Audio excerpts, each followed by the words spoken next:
అందరికీ నమస్కారం. మన డైలీ భక్తి కథల సిరీస్కి స్వాగతం. అందరూ ఎలా ఉన్నారు? నేనైతే చాలా బాగున్నాను. మీరు ఎలా ఉన్నారో కామెంట్ రూపంలో తెలియజేసేయండి. మరి ఈరోజు భక్తి కథ తెలుసుకుందామా? మరి సత్యనారాయణ వ్రతం చేసిన వాళ్లకు ఏ ఫలితాలు వస్తాయో తెలుసా? వినగానే ఆశ్చర్యపోతారు. సత్యనారాయణ వ్రత ఫలం కోసం తెలుసుకుందామా? మరి భక్తులారా, సత్యనారాయణ వ్రతం అనేది మన జీవితాన్ని మార్చే ఒక పవిత్రమైన వ్రతం. ఈ వ్రతాన్ని భక్తితో నమ్మకంతో చేస్తే దేవుడు మన కష్టాలను తొలగించి మన జీవితంలో శాంతిని నింపుతాడు.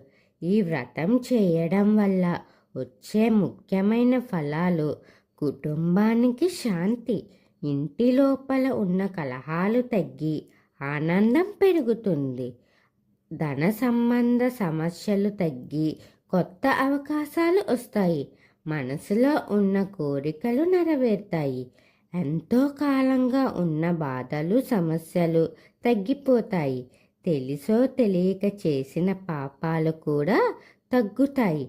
ముఖ్యంగా ఈ వ్రతం మనకు ఒక గొప్ప జీవన పాఠం నేర్పుతుంది. సత్యంగా జీవిస్తే దేవుడెప్పుడూ మనతోనే ఉంటాడు. సత్యనారాయణ వ్రతం అంటే కేవలం పూజ కాదు, మన మనసును పవిత్రం చేసుకోవడం, అబద్ధం అహంకారం వదిలి సత్యధర్మ మార్గంలో నడవడం. అలా జీవిస్తే మన జీవితంలో నిజమైన ఆనందం వస్తుంది.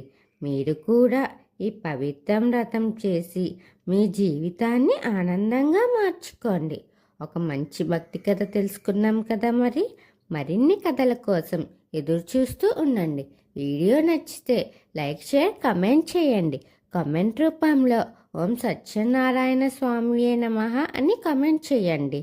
మన ఛానల్ని సబ్స్క్రైబ్ చేయండి. ఓం శ్రీ మాత్రే నమః.